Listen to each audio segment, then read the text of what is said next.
सुप्रभात। हिमाचल तो रूबरू हुए है आपके सामने हिमाचल प्रदेश की सुबह की ताज़ा खबरों के साथ। तो इससे पहले खबरों के सिलसिले को शुरू करें, आपसे निवेदन है चैनल को आप जरूर सब्सक्राइब करें। तो पेश है आज सुबह के मुख्य समाचार। प्रदेश में आज बारिश के साथ चलेगा तूफान, ओलावृष्टि को भी रहें तैयार। प्रदेश में बारिश ओलावृष्टि के साथ गर्मी का प्रकोप भी अब बढ़ने लगा है। हालांकि पहाड़ी क्षेत्रों में बारिश ओलावृष्टि से ठंडक बरकरार है, तो वहीं मैदानी क्षेत्रों में पारा चढ़ने लगा है। पिछले कल ऊना जिला में अधिकतम तापमान 37 डिग्री को पार कर गया है। मौसम विभाग ने आज प्रदेश के कई क्षेत्रों में आंधी तूफान के साथ बारिश की आशंका जताई है। इसके अलावा कई क्षेत्रों में ओलावृष्टि भी हो सकती है। लाहौल स्पीति व किन्नौर जिला को छोड़कर प्रदेश के सभी क्षेत्रों के लिए येलो अलर्ट जारी किया गया है।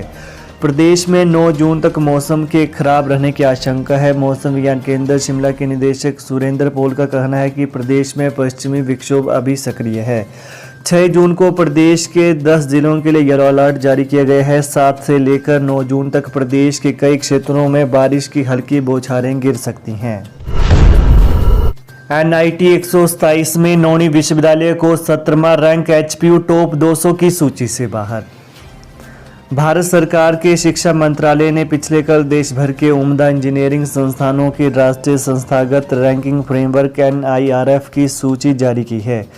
पहले पायदान पर IIT मद्रास, दूसरे पायदान पर IIT दिल्ली और तीसरे पायदान पर IIT मुंबई रहा है। जबकि NIT हमीरपुर के रैंक में पिछले वर्ष की तुलना में 1 रैंक का सुधार हुआ है। वर्ष 2022 में NIT हमीरपुर का देश भर में 128वां रैंक था, लेकिन इस बार NIRF रैंकिंग 127 है, जो कि संस्थान के लिए अच्छे संकेत है।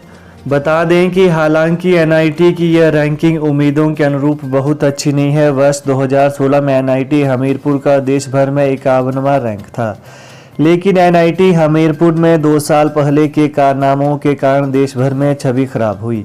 यहां बर्खास्त निदेशक प्रोफेसर विनोद कुमार यादव के समय असिस्टेंट प्रोफेसर के पदों पर भर्तियों में गड़बड़ी हुई थी। बागवानी विकास प्रोजेक्ट को मिला विस्तार, हिमाचल में मजबूत होगी कोल्ड चेन। हिमाचल प्रदेश में 1134 करोड़ के बागवानी विकास प्रोजेक्ट को 1 साल का विस्तार मिल गया है। विश्व बैंक से मंजूरी मिलने के बाद अब यह प्रोजेक्ट 30 जून 2023 के स्थान पर जून 2024 को पूरा होगा। इस प्रोजेक्ट के तहत प्रदेश में 7 नए कोल्ड स्टोर का निर्माण और 8 कोल्ड स्टोर से उन्नयन का काम चल रहा है। वहीं प्रोजेक्ट के विस्तार से ठियोग के पराला में चल रहा प्रोसेसिंग प्लांट और 250 करोड़ की सिंचाई योजनाओं का काम भी पूरा हो सकेगा। 2 महीने पहले प्रोजेक्ट की समीक्षा के लिए विश्व बैंक की टीम हिमाचल आई थी। MBU के अधिकारियों और कर्मचारियों ने ही बनाई थी फर्जी डिग्रियां, फोरेंसिक लैब की रिपोर्ट में खुलासा। मानव भारती निजी विश्वविद्यालय के नाम से जारी हुई फर्जी डिग्रियों में विश्वविद्यालय के अधिकारियों और कर्मचारियों ने ही हस्ताक्षर किए थे। शिमला की फोरेंसिक लैब जुंगा की ओर से जारी की गई अंतिम नमूनों की रिपोर्ट में यह खुलासा हुआ है। इसका दावा जांच कर रही SIT ने किया है। बताया कि मार्कशीटों पर किए गए हस्ताक्षरों का विश्वविद्यालय के अधिकारियों और कर्मचारियों के हस्ताक्षरों से मिलान हो रहा है। वहीं पुलिस SIT की ओर से अब इसी महीने निजी विश्वविद्यालय के खिलाफ सोलन कोर्ट में अंतिम चार्जशीट पेश की जाएगी। वहीं विश्वविद्यालय पर 46,000 फर्जी डिग्री आवंटन का आरोप है। पुलिस ने मानव भारती निजी विश्वविद्यालय के फर्जी डिग्री मामले में करीब 20 आरोपियों के खिलाफ चालान पेश करने की तैयारी कर ली है। हिमाचल में प्रदूषण प्रमाण पत्र बनाने में लगेगा ग्रीन टैक्स, 2 गुना हुई फीस। हिमाचल प्रदेश में प्रदूषण नियंत्रण प्रमाण पत्र बनाने पर अब ग्रीन टैक्स लगेगा। सभी गाड़ियों के लिए प्रदूषण के नियंत्रण होने का प्रमाण पत्र बनाने की फीस लगभग 2 गुना बढ़ा दी गई है। सुक्खू सरकार ने आमदनी बढ़ाने का एक और तरीका खोज निकाला है। वर्ष 1999 के बाद पहली बार यह फीस बढ़ाई गई है। प्रधान सचिव परिवहन RD नजीम ने इस संबंध में अधिसूचना जारी की है। वहीं पेट्रोल, CNG और LPG चालित दोपहिया वाहनों से 100 रुपये फीस ली जाएगी। इसमें 20 रुपये ग्रीन टैक्स होगा। इसी तरह से इसी श्रेणी के तिपहिया वाहन से यह 120 रुपये लेंगे। इसमें भी 20 रुपये हरित कर होगा। पेट्रोल, CNG, LPG चालित 4 पहिया यानों के लिए यह फीस 130 रुपये होगी। दूसरी ओर इसमें 30 रुपये हरित कर होगा। इसी तरह से डीजल चालित वाहनों के लिए यह फीस 150 रुपये होगी। इसमें 40 रुपये हरित कर होगा। RTA और STA की बैठक के बाद जारी होंगे नए बस और टैक्सी परमिट।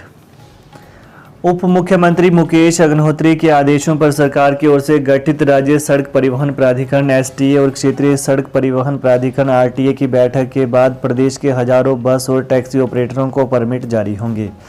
25 मई को उप मुख्यमंत्री ने परिवहन विभाग की समीक्षा बैठक में आधिकारिक एसटीए और आरटीए गठित करने के आदेश दिए थे।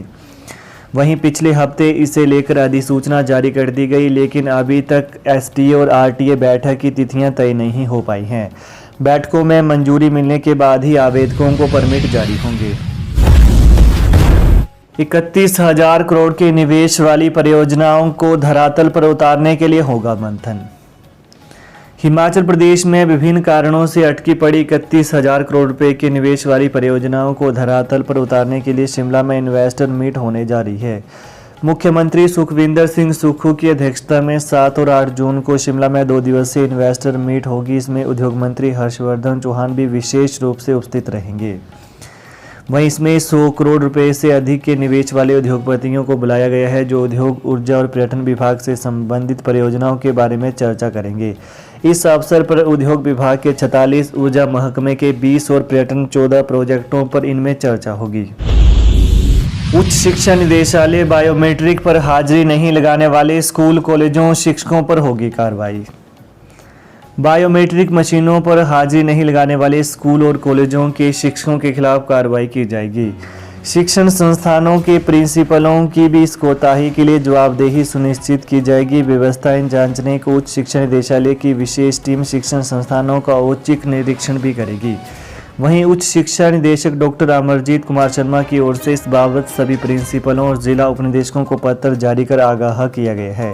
उन्होंने मशीनों के ठीक या खराब होने के संदर्भ में आगामी 2 दिनों के भीतर रिपोर्ट भी तलब की है। उच्च शिक्षा निदेशालय ने स्कूल, कॉलेजों में आईसीटी लैब और वर्चुअल क्लासरूम का भी नियमित तौर पर प्रयोग करने के लिए निर्देश दिए हैं। सूबे के 75 कॉलेजों और 104 वरिष्ठ माध्यमिक स्कूलों में स्मार्ट क्लासरूम स्थापित किए गए हैं। निवेशकों के मन की बात सुनेंगे मुख्यमंत्री सुखविंदर सिंह सुक्खू। कल और परसों सचिवालय में बिजनेस मीट। आज होने जा रही कैबिनेट बैठक के अगले 2 दिन मुख्यमंत्री सिर्फ उद्योगपतियों के मन की बात सुनेंगे। 7 और 8 जून को मुख्यमंत्री सुखविंदर सिंह सुक्खू लगातार 2 दिन निवेशकों से बात करेंगे। राज्य सचिवालय के नए कॉन्फ्रेंस हॉल में बिजनेस मीट बुलाई गई है। इसमें करीब 80 से ज़्यादा प्रोजेक्टों के निवेशकों के साथ चर्चा करेंगे। इसमें वे प्रोजेक्ट शामिल हैं जो पूर्व जयराम सरकार के समय या तो एमओयू के तहत आए या फिर सिंगल विंडो से क्लियर हुए। हिमाचल मंत्रिमंडल बैठक में बजट घोषणाओं पर होंगे फैसले। कर्मियों की मांगों पर भी चर्चा संभव। हिमाचल प्रदेश मंत्रिमंडल की बैठक आज दोपहर बाद 3 बजे बुलाई गई है। इसमें सीएम की विभिन्न बजट घोषणाओं पर फैसले होंगे। इसमें कर्मचारियों की विभिन्न श्रेणियों के मानदेय बढ़ाने पर भी चर्चा हो सकती है। राज्य मंत्रिमंडल की इस बैठक में 31 सरकारी स्कूलों का दर्जा बहाल करने को लेकर चर्चा हो सकती है। वहीं बीते दिनों सुक्खू सरकार ने 1 अप्रैल 2022 के बाद स्तरोन्नत हुए 70 उच्च और वरिष्ठ माध्यमिक स्कूलों का विद्यार्थियों की कम संख्या होने पर दर्जा घटा दिया था। अभिभावकों के विरोध और कांग्रेस प्रदेश अध्यक्ष प्रतिभा सिंह व पूर्व विधायक आशा कुमारी के हस्तक्षेप के बाद सरकार ने इस मामले पर दोबारा विचार करने का फैसला लिया था। तो ये है सुबह के मुख्य समाचार। तो प्रदेश की ताज़ा खबरों को पाने के लिए चैनल को आप जरूर सब्सक्राइब करें। धन्यवाद। जय हिंद, जय हिमाचल।